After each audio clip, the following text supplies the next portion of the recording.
Hello, my dear friends. I'm Dr. Vaishali Barimbe. I've been teaching anatomy for more than 25 years and I love it. What are we studying today? We are starting our series on larynx.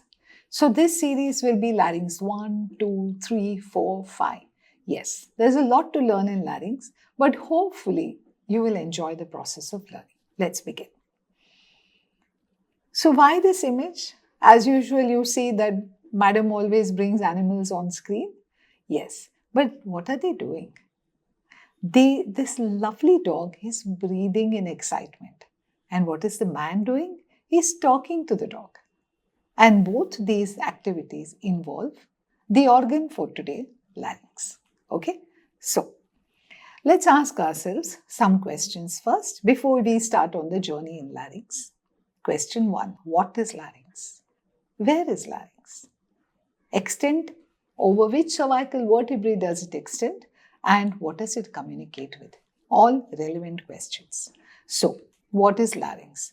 Larynx is an area in the throat containing vocal cords. It is used for breathing. It is used for speaking. Please breathe in. Breathe in. Imagine the air passing through your larynx. Speak something. Imagine the air passing out through your larynx. All this is larynx. Okay? Right. Let's start a little activity. Very, very quick. Keep your hand on your larynx and breathe in, breathe out. Feel the air passing through. Okay? Then keep your hand on your larynx and speak something. Feel that fabulous vibration that you feel when you speak something. The larynx is literally vibrating every time you speak. Okay? So that's our larynx. Feel it, accept it, understand that it's here. Okay? Right. So, one more activity, yes. Keep your hand on your larynx and swallow. Do that. Let's do it. I'll also do it with you. Did you feel your larynx move up and down with deglutition? Yes? Yeah. So larynx also moves every time you swallow. So that's our larynx. Let's dive into the topic. This tubular structure, please watch that, the green tube that you see, this tubular structure is your larynx. Okay? It is extending up till the upper edge of epiglottis cartilage, down till the lower edge of cricoid cartilage. Keep on using the image. See, there's no point in my reading all this stuff. It's for you to see the screen and use the images to quickly build a mind image. Okay? So, right. It's extending over C3 to C6 vertebrae. It's not related to them at all. But from C3 to C6, at that level, you will find your larynx. It is communicating upwards and backwards with the pharynx and lower down with your trachea. You please build a mind image here. Right. So now let's take a look at the dimensions and what that has to do with the tone of your voice. So what have we understood? We've understood the larynx is here. We've understood that it is extending up till epiglottis, below till cricoid. We also understood that it extends over C3 to C6 vertebra. Now I'm going to take you to dimensions of larynx and how that affects the tone of your voice. Yes, we're coming to something very interesting. Okay. So, larynx in case of children is of same dimensions in males and females. But what happens when males hit puberty? When they hit puberty, there's a surge of testosterone. And what does that do? The testosterone slowly begins to stimulate to make the larynx grow larger. In which dimensions does it grow larger? Take a look. The length of larynx grows more in males. Just keep using the female for comparison. And the anteroposterior diameter of larynx increases. I'm sure you know that this is very much visible. But in case you don't know that, take a look at this image. Can you see that Adam's apple projecting out? That is a clear indication of more anteroposterior diameter of larynx in males than in females. That's the projecting thyroid cartilage. If you're a male watching, then go feel your Adam's apple. And if you're a female, feel absence of Adam's apple. Okay? So, In the males, testosterone causes an increase in the dimension of larynx. So what? It also causes a thickening of your vocal cords. Again, so what? So what happens is these two cause a deepening of the voice, and that is why males, as they hit puberty, there is a clear change in their voice, right? I hope you enjoyed that little bit of information while we were learning the dimensions of larynx, right? So now we're going to go and try and learn the structure of larynx. But you know, larynx is something that most of us do not really have a mind image of. We think of it as a tube. What is it? Very rarely is it that a person has a good idea of shape of larynx. Most of the people have a good idea of shape of stomach, shape of liver, but shape of larynx, usually we hit a blank. Okay. So what we are going to do now is try to learn about the cartilages. See, your larynx is a structure made up of cartilages held together by joints, held together by membranes and ligaments, and then there are muscles attached to it which causes the larynx to change shape. That's confusing, isn't it? So what I'm going to do is ask you, as usual, to go pick up a piece of paper and some drawing color pencils, or then take your iPad or any other drawing implement, and let's begin a couple of diagrams, and you will begin to understand larynx very fast. Okay? Before that, let's understand that larynx is made up of 9 cartilages, 9, out of which 3 are unpaired: epiglottis, thyroid, cricoid. Please say it with me: epiglottis, thyroid, cricoid.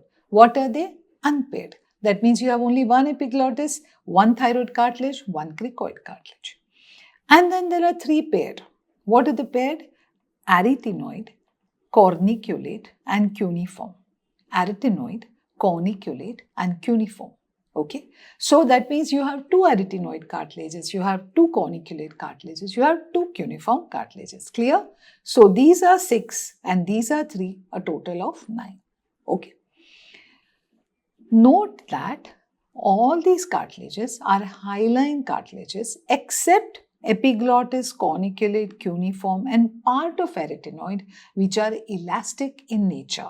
Now, this is something asked in vivas, okay, quite often. In fact, in cartilage viva also they will ask you, and in larynx viva also they will ask you. So, please note this, and let's get down to the anatomy of these cartilages. But then if I have to understand the anatomy, I have to start, yes, the first diagram. Come, let's begin our first diagram. Remember, in this diagram, we are looking at the larynx from the side. So, you're looking at the person from one side. Okay, let's begin.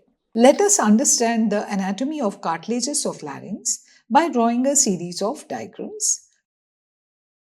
First, begin to draw the hyoid bone, the lesser cornu, the greater cornu. Remember, we are looking at the larynx from the side.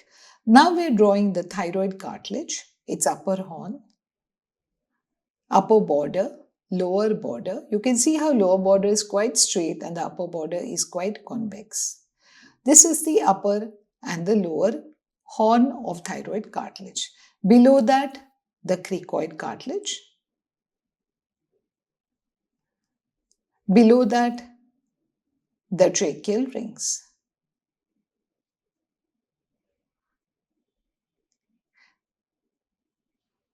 At this point, I want you to note how the lower horn of thyroid cartilage is articulating with the cricoid cartilage, forming a synovial joint. Now let's connect the hyoid bone and the thyroid cartilage with the help of a thyrohyoid membrane. Connect the rest of the cartilages too. Draw the oblique line on the thyroid cartilage. Begin to now color the cartilages. We should color the hyoid bone differently since it's a bone. Let's now color the thyroid membrane and the rest of the membranes that hold the cartilages together. At places, the membrane can thicken to form ligaments. So you can see that happening here, forming the lateral thyrohyoid ligament. Here in the front, you can see formation of a conus elasticus. Here is your epiglottis rising upwards from inside. Let's color that as well. Now all we have left is adding a few finishing touches. Begin to draw such tiny lines indicating that the connecting ligaments are fibrous structures. There you have your lateral view of the larynx and the laryngeal cartilages. Let's revise this quickly. So this is the diagram we have created, right? So what should we note in this diagram? What are we trying to learn out of it? We have learned that when we look at the larynx from the side, okay, we find that a bit of epiglottis is extending upwards beyond the hyoid bone. That's the hyoid bone. I can see this hyoid bone, its lesser cornu, greater cornu, and so on. Then what I see is a thyrohyoid membrane attaching my hyoid bone to the thyroid cartilage. The thyroid cartilage is showing me an oblique line on the outer surface, and the posterior edge of it is extending upwards and downwards as upper and lower horn, right? Then I see that below the thyroid cartilage is a cricoid cartilage. Remember, the lower edge of cricoid is the lowermost end of larynx, right? This cricoid cartilage is attached to the thyroid cartilage anteriorly with the help of a ligament called conus elasticus. So in this one diagram, I can see three cartilages of larynx: epiglottis, thyroid, cricoid. I can see a membrane, the thyrohyoid membrane.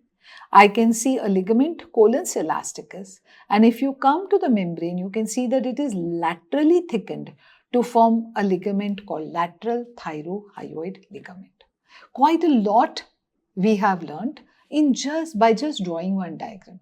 Believe me, you learn a lot when you draw. You just have to have the patience and the intention to draw.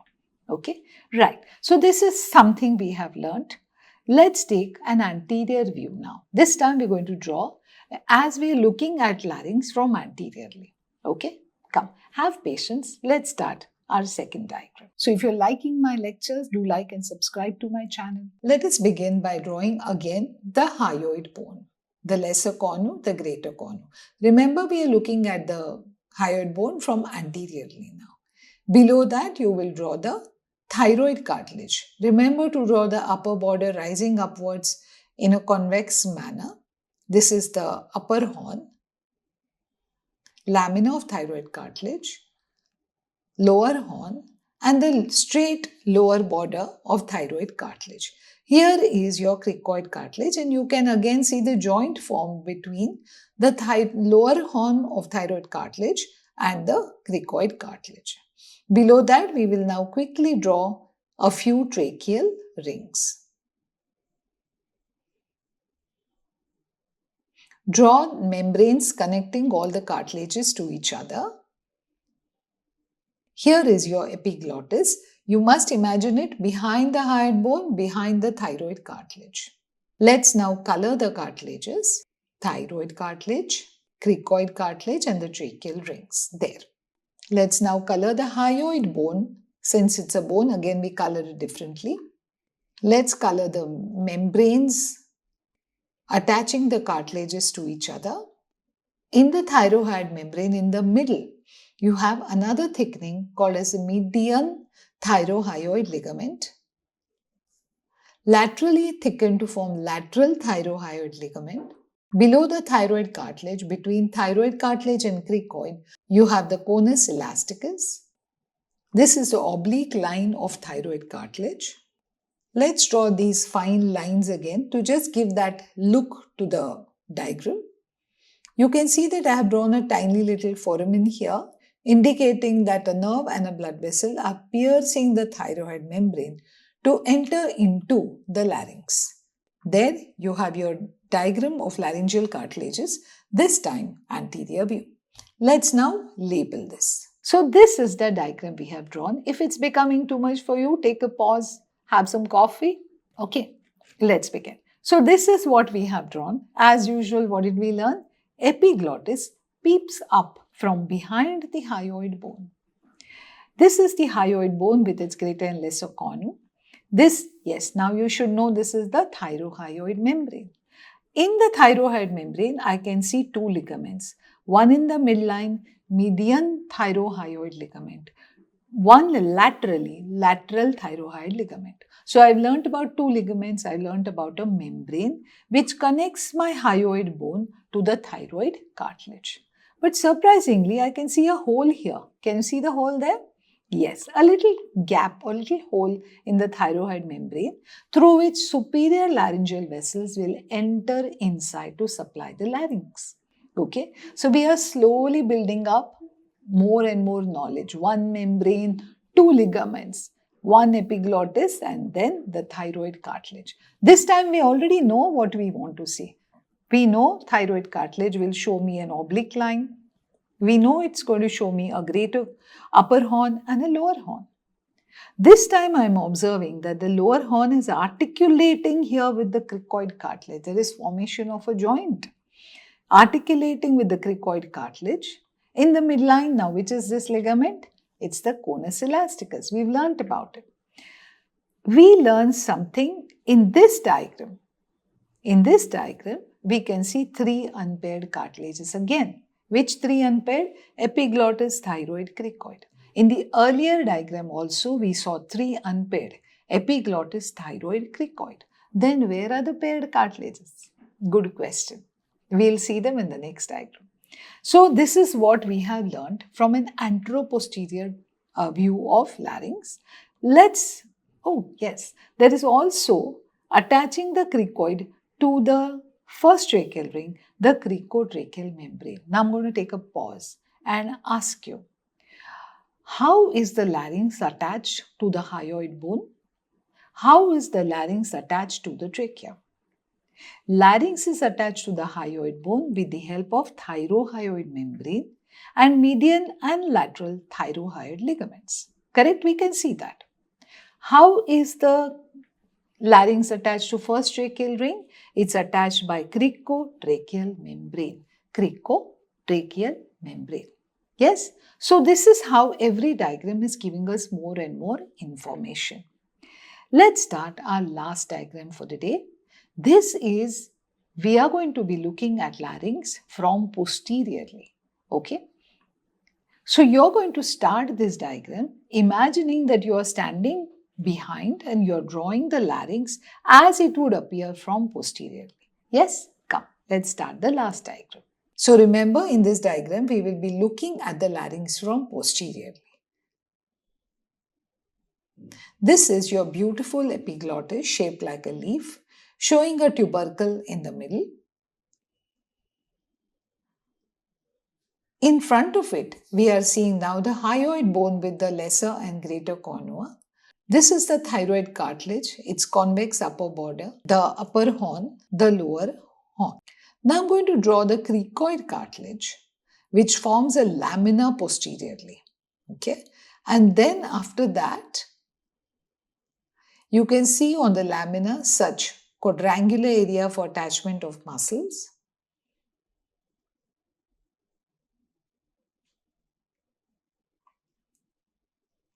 Now let's draw the tracheal rings 1, 2. Attach them to each other with the help of such membranes. Let's complete the drawing of thyroid cartilage, the lesser horn. Attach the hyoid bone and the thyroid cartilage too. So remember, you're looking at the larynx from posteriorly. You can see the hyoid bone, the thyroid cartilage, and the lamina of cricoid cartilage from posteriorly, and then of course the tracheal rings. We now add two cartilages, the arytenoid cartilages, somewhat triangular with the apical process and the muscular process seen here in this diagram. Above it, I'm going to draw one cartilage and then one more cartilage. Okay. Now let's begin to color the cartilages. This is the epiglottis. These are the three paired cartilages, arytenoid, carniculate and cuneiform. The lamina of cricoid cartilage, the tracheal rings, and here colored differently is your thyroid cartilage. Again, we will color the hyoid bone differently to give us that perspective.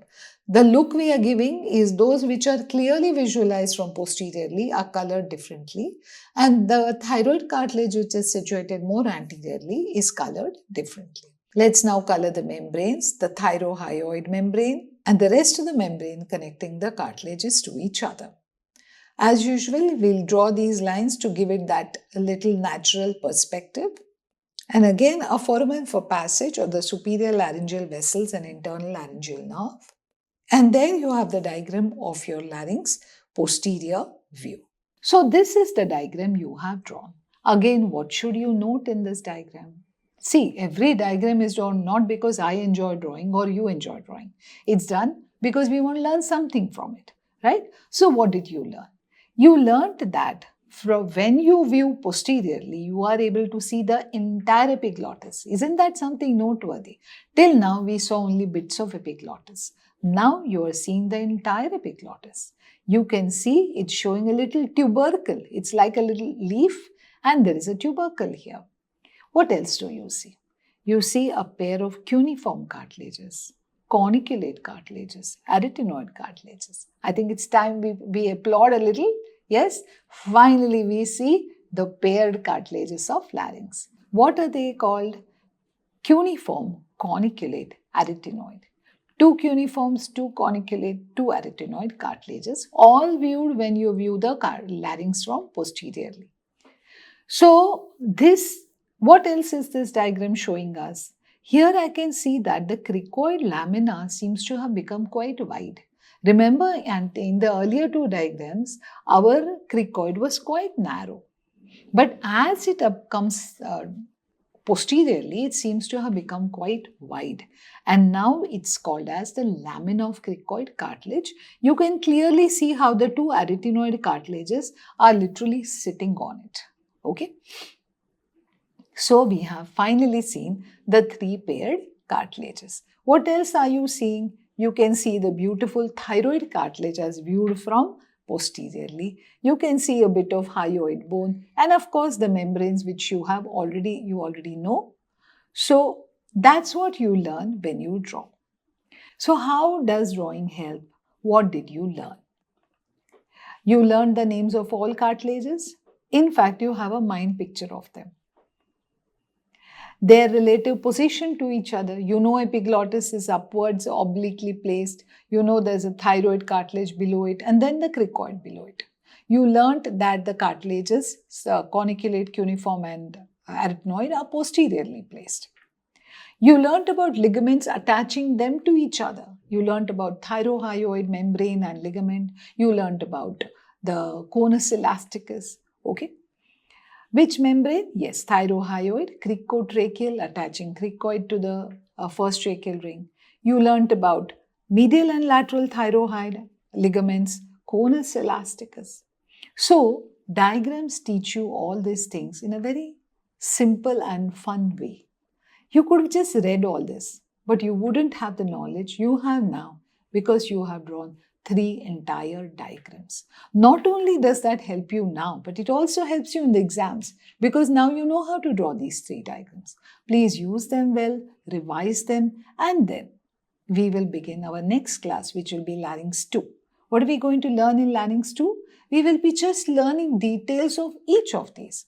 Then we have not touched on muscles at all. So how there are muscles and how these cartilages move against each other during your respiration and various types of breathing, various types of peculiar and beautiful sounds that we create. Everything depends upon movement of these cartilages and ligaments, right? So I hope to see you in Larynx 2. Thank you. Bye.